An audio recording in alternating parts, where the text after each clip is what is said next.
Bismillahirrahmanirrahim. Assalamualaikum warahmatullahi wabarakatuh. Akhwat fillah, hari ini kajian kita adalah tafsir juz 30 ya. Sudah masuk ke surat At-Tin. Surat At-Tin ini surat ke-95, terdiri dari 8 ayat. Itu termasuk golongan surat Makkiyah. Kenapa dinamai At-Tin? Karena kata ini disebutkan di awal surat ya, Wat-Tin ya, makanya disebut surat At-Tin. Surat ini merupakan wahyu ke-28 ya, yang diterima oleh Rasulullah. Diturunkannya sebelum surat Al-Buruj dan setelah surat Al-Quraish.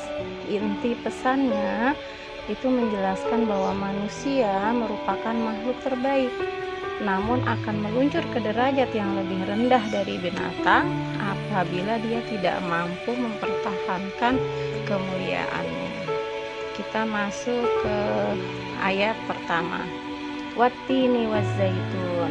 Ini diterjemahkan demi tin dan zaitun. Tin di sini ada dua pengertian ya, ada yang menyebutkan nama buah dan ada juga yang menyebutkan nama bukit. Kita bahas dulu yang menyebutkan nama buah ya. Jadi kata tin itu disebut di dalam Al-Quran sebanyak 1 kali. Tin itu buah yang ada di Timur Tengah ya. Bijinya itu bentuknya seperti tomat, bisa dilihat di gambar.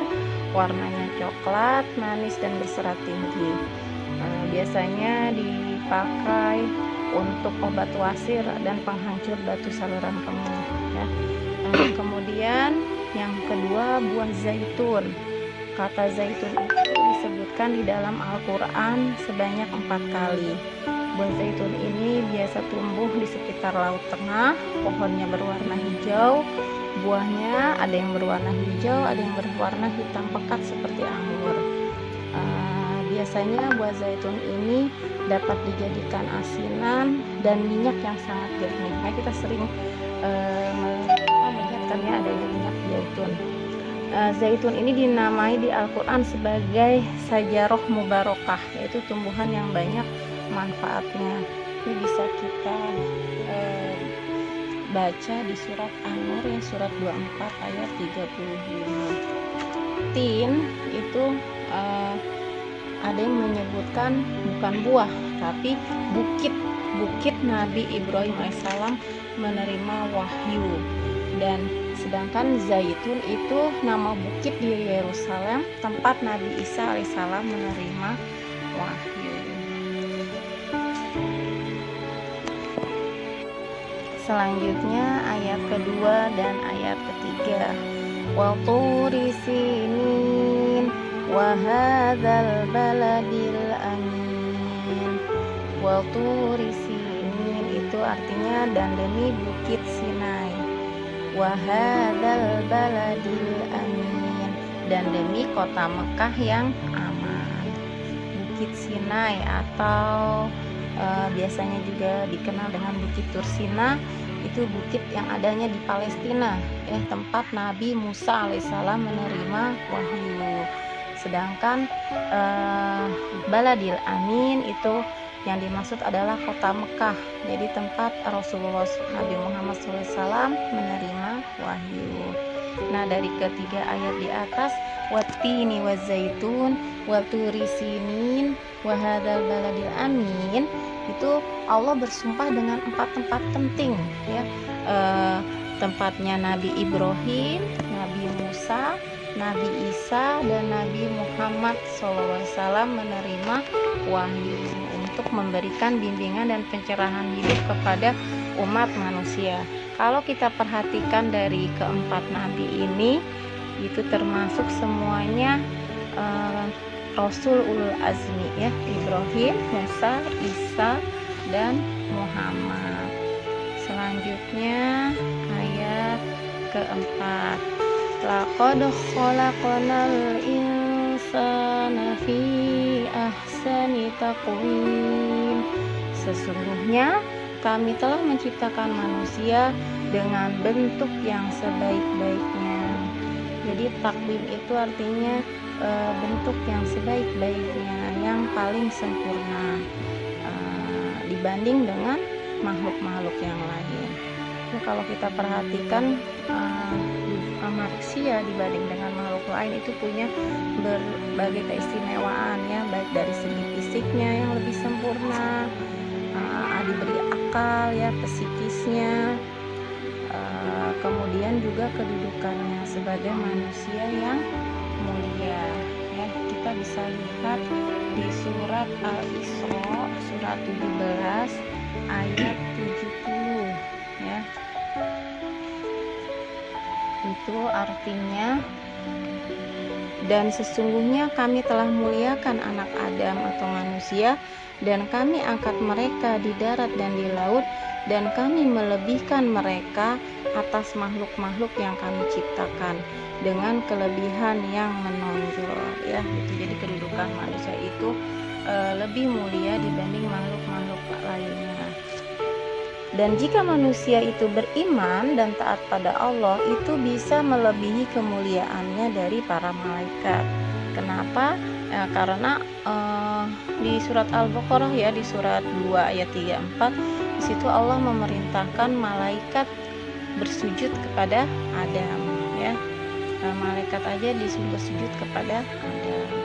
Kemudian juga di surat Al-Baqarah ayat 33, ketika Allah menanyakan kepada malaikat tentang nama-nama benda al-asma, malaikat tidak bisa menjawab, sedangkan Nabi Adam sebagai manusia mampu untuk menjawab. Ada lagi alasan berikutnya, kalau kepatuhan malaikat memang itu sudah tabiat malaikat itu patuh kepada Allah, sedangkan kalau kepatuhan manusia kepada Allah itu dengan perjuangan yang sangat berat ya, dengan melawan hawa nafsu dan melawan godaan setan. Kemudian alasan keempat kenapa manusia itu lebih mulia, manusia yang bertakwa itu lebih mulia dibanding malaikat, karena manusia diberi tugas oleh Allah sebagai khalifah fil ardh ya. Itu dijelaskan di surat Al-Baqarah surat 2 ayat 30. Silahkan nanti dibuka ya arti-arti dari tadi surat-surat yang sudah saya sebutkan. Kemudian kita lanjut ke ayat kelima. Tsumma radadnahu asfala safilin. Kemudian kami kembalikan dia ke tempat yang serendah-rendahnya.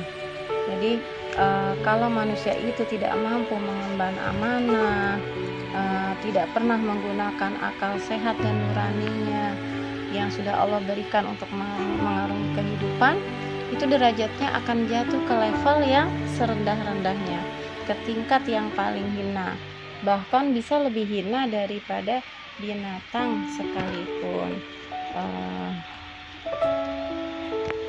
Kita lanjut ke ayat ke-6.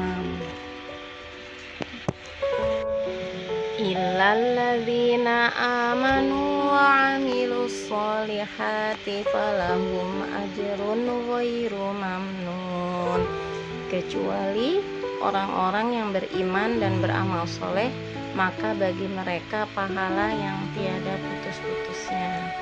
Ya, jadi di ayat ke-6 ini Allah menjelaskan kepada kita, kalau kita tidak ingin turun ke derajat paling rendah, maka salah satu syaratnya adalah kita harus menjadi orang yang beriman dan beramal soleh. Kita kupas dulu tentang imannya ya.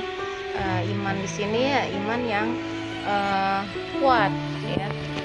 Dan ciri-ciri seseorang yang memiliki iman yang kuat itu, yang pertama, memiliki jiwa muraqabah. Muraqabah artinya selalu merasa dilihat, ditatap dan diawasi oleh Allah Subhanahu wa taala. Nah, jadi ketika kita merasa dilihat, diawasi oleh Allah Subhanahu wa taala, maka kita dalam melakukan segala aktivitasnya tidak main-main ya, berlaku ihsan dan yang terbaik yang kita lakukan. Yang kedua, hatinya mudah tersentuh dengan nasihat.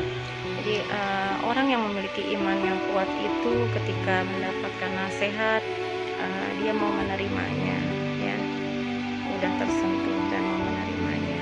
Kemudian ciri ketiga, orang-orang yang memiliki iman yang kuat itu selalu tawakal, ya, pasrah diri kepada Allah setelah dia ikhtiar dengan sungguh-sungguh, ya. Jadi memiliki ikhtiar, ya, usaha yang maksimal dalam melakukan setiap aktivitasnya. Yang keempat, selalu berkomunikasi dengan Allah, ya, karena Allah tempat mengadu, ya. Allah tempat bergantung, ya, bisa melalui sholat dan doa-doa yang dipanjatkan, ya. Dan sifat terakhir dari ciri seseorang yang memiliki iman yang kuat itu memiliki kepekaan sosial yang tinggi, ya. Dia selalu menyisihkan hartanya untuk fakir miskin, peduli kepada sesama, kepada urusan masyarakat, ya. Di sini bisa kita baca di surat Al-Anfal, ya, surat ke-8 ayat 2 sampai 4. Saya bacakan artinya. Sesungguhnya orang-orang yang beriman itu adalah mereka yang apabila disebut nama Allah, gemetarlah hati mereka, dan apabila dibacakan kepada mereka ayat-ayatnya, bertambahlah iman mereka, dan kepada Tuhanlah mereka bertawakal, yaitu orang-orang yang mendirikan sholat dan menafkahkan sebagian dari rizki yang kami berikan pada mereka. Itulah orang-orang yang beriman dengan sebenar-benarnya. Mereka akan memperoleh beberapa derajat ketinggian di sisi Tuhannya dan ampunan serta nikmat yang mulia, ya. Jadi ciri pertama agar kita tidak masuk ke jurang yang serendah-rendahnya itu adalah beriman. Nah, yang kedua setelah beriman yang bisa menyelamatkan manusia dari kejatuhannya adalah amilus sholihat, beramal soleh, ya. Kata amilus sholihat ini disebutkan di dalam Al-Quran sebanyak 52 kali, ya. Amilu itu asal katanya dari amalun yang artinya pekerjaan yang dilakukan dengan penuh kesadaran, sedangkan sholihat berasal dari kata soluha, artinya bermanfaat atau sesuai. Jadi amilus sholihat atau amal soleh itu adalah aktivitas yang dilakukan dengan penuh kesadaran, bermanfaat dan sesuai dengan aturan yang disyariatkan. Nah, amal soleh di sini tidak berarti jika tidak dibarengi dengan iman. Makanya agar amal kita tidak sia-sia dan mendapatkan pahala yang tiada putus-putus, maka kita harus barengi amal soleh itu iman dengan amal soleh, ya. Ini dijelaskan di surat Al-Furqan, ya, surat 25 ayat 23, yang artinya, dan kami hadapkan segala amal baik yang mereka kerjakan, lalu kami jadikan amal itu bagaikan debu yang berterbangan. Nah, ini jadi ketika hanya amal soleh aja tapi tidak disertai dengan iman, maka itu amalnya akan sia-sia, ibarat debu yang berterbangan. Kemudian pengertian yang tiada putus-putus di sini disebutkan, ya. Ibrahim An-Nakhai mengatakan, jika seorang mukmin itu berada di usia senja dan pada saat itu sangat sulit untuk beramal, ya, karena sudah sepuh banget gitu, ya, maka dia akan dicatat sebagaimana dahulu di waktu muda dia pernah beramal. Inilah yang dimaksud dengan firman Allah yang artinya bagi mereka pahala yang tiada putus-putusnya. Jadi ketika kita masih dalam kondisi bisa beramal soleh dengan maksimal, kita lakukan agar nanti di hari tua kita, saat kondisi kita benar-benar nggak bisa melakukan amal soleh tersebut, itu pahala kita tidak terputus, ya, karena memang sudah rukshoh, ya, sudah dapat keringan, bukan karena kita tidak mau melakukan, tapi memang sudah tidak sanggup lagi untuk melakukan, ya. Kemudian kita masuk ke ayat 7 dan 8. Fama yukadzibuka ba'du biddin alaysallahu biahkamil hakimin. apakah yang menyebabkan kamu mendustakan hari pembalasan sesudah adanya keterangan-keterangan itu? Bukankah Allah hakim yang seadil-adilnya? Jadi di sini di ayat 7 ini bentuknya bentuk pertanyaan ya. Maka apakah yang menyebabkan kamu mendustakan hari pembalasan? Padahal sudah ada keterangan-keterangan. Nah, bentuk pertanyaan ini sebagai penegasan kalau tidak ada alasan apapun yang membuat manusia itu mendustakan hari pembalasan, karena manusia sudah mengetahui bahwa manusia itu diciptakan sebagai makhluk yang paling mulia, gitu kan, sebagai makhluk yang paling mulia. Kenapa sudah Allah ciptakan seperti itu masih mendustakan hari pembalasan ya? Kemudian juga di ayat ke-8-nya, bukankah Allah itu hakim yang seadil-adilnya? Allah tidak akan membiarkan manusia begitu saja tanpa diperintah dan tanpa dilarang ya. Jadi Allah kasih ke kita apa yang mesti kita kerjakan, apa yang mesti kita tinggalkan, dan tak mungkin pula Allah membiarkan mereka tanpa diberi pahala dan tanpa diberi hukuman ya. Jadi ketika kita melakukan kebaikan-kebaikan, Allah akan beri pahala kepada kita, dan ketika kita melakukan kesalahan-kesalahan, maka akan ada hukumannya ya. Itulah yang dimaksud dari ayat ke-8, Allah hakim yang seadil-adilnya ya. Mungkin ini ya kajian dari surat Atin yang bisa saya sampaikan. Mudah-mudahan bermanfaat. Semoga kita semua menjadi orang-orang yang dapat menjaga kemuliaan ya yang telah Allah berikan kepada kita, dan juga kita bisa meningkatkan iman dan mengerjakan amal soleh sampai akhir hayat kita. Amin amin ya rabbal alamin. Kurang lebihnya saya mohon maaf.